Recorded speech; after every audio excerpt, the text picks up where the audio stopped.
Kaizen Melius, empowering you to grow, evolve, and thrive, one small step at a time.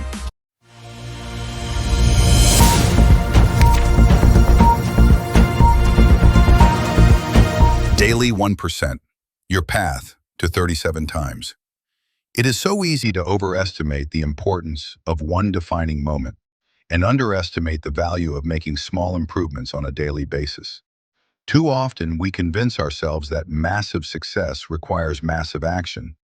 Whether it is losing weight, building a business, writing a book, winning a championship, or achieving any other goal, we put pressure on ourselves to make some earth-shattering improvement that everyone will talk about.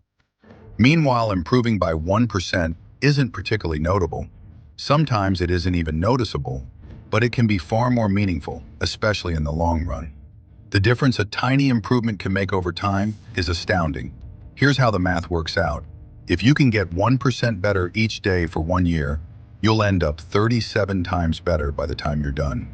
Conversely, if you get 1% worse each day for 1 year, you'll decline nearly down to zero. What starts as a small win or a minor setback accumulates into something much more. A system of atomic habits. If you're having trouble changing your habits, the problem isn't you. The problem is your system. Bad habits repeat themselves again and again, not because you don't want to change, but because you have the wrong system for change. You do not rise to the level of your goals. You fall to the level of your systems. Focusing on the overall system, rather than a single goal, is one of the core themes of this book. It is also one of the deeper meanings behind the word atomic. By now, you've probably realized that an atomic habit refers to a tiny change, a marginal gain, a 1% improvement. But atomic habits are not just any old habits, however small.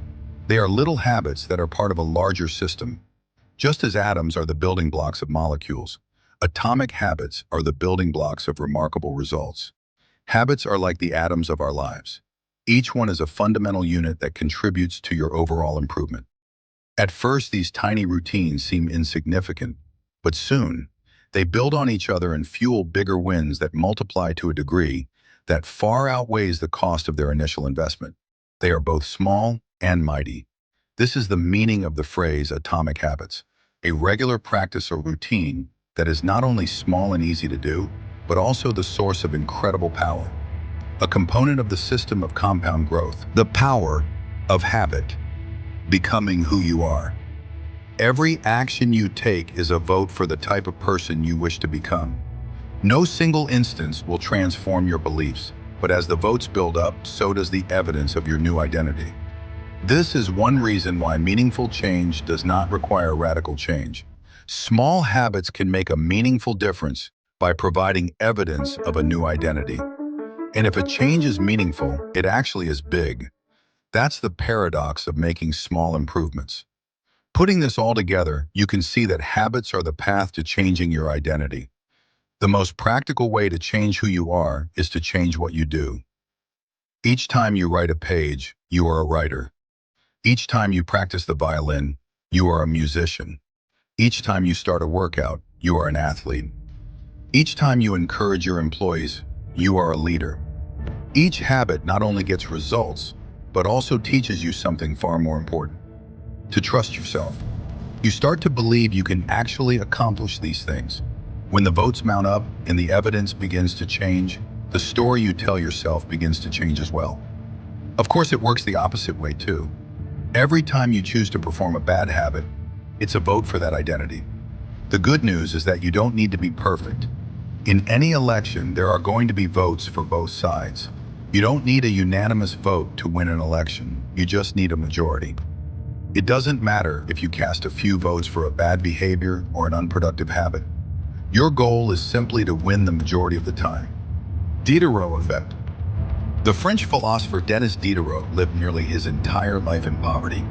But that all changed one day in 1765.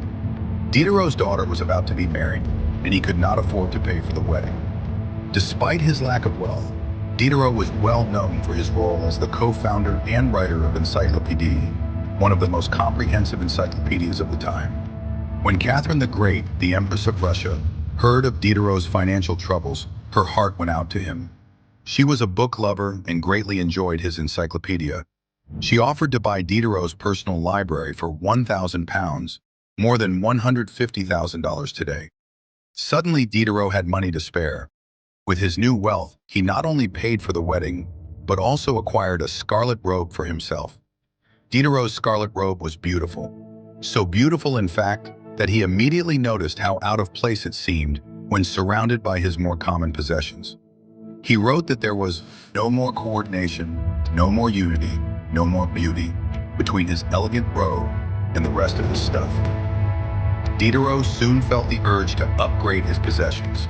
He replaced his rug with one from Damascus. He decorated his home with expensive sculptures. He bought a mirror to place above the mantel and a better kitchen table. He tossed aside his old straw chair for a leather one. Like falling dominoes, one purchase led to the next. Diderot's behavior is not uncommon. In fact, the tendency for one purchase to lead to another one has a name: the Diderot effect. The Diderot effect states that obtaining a new possession often creates a spiral of consumption that leads to additional purchases. You can spot this pattern everywhere. You buy a dress and have to get new shoes and earrings to match. You buy a couch and suddenly question the layout of your entire living room. You buy a toy for your child and soon find yourself purchasing all of the accessories that go with it. It's a chain reaction of purchases. Many human behaviors follow this cycle. You often decide what to do next based on what you have just finished doing. Going to the bathroom leads to washing and drying your hands, which reminds you that you need to put the dirty towels in the laundry, so you add laundry detergent to the shopping list, and so on.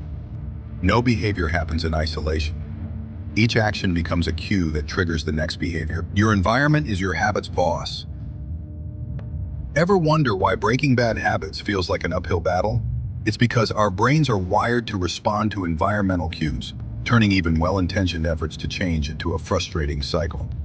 Trying to shame yourself into better habits, or just powering through with willpower often backfires, creating a downward spiral where the very things meant to help actually fuel the bad behavior. Our brains are incredibly fast, linking cues to cravings even before we consciously realize what's happening, making it tough to fight what feels like an automatic response. The real game changer isn't about having superhuman self-control. It's about mastering your surroundings. While you can break a habit, its mental grooves in your brain are practically permanent. So instead of constantly fighting temptation, the secret lies in optimizing your environment. Make the triggers for your good habits impossible to ignore. And crucially, make the cues for your bad habits completely disappear. Long-term success isn't about resisting, it's about designing a world where good choices are easy and bad choices are out of sight, out of mind.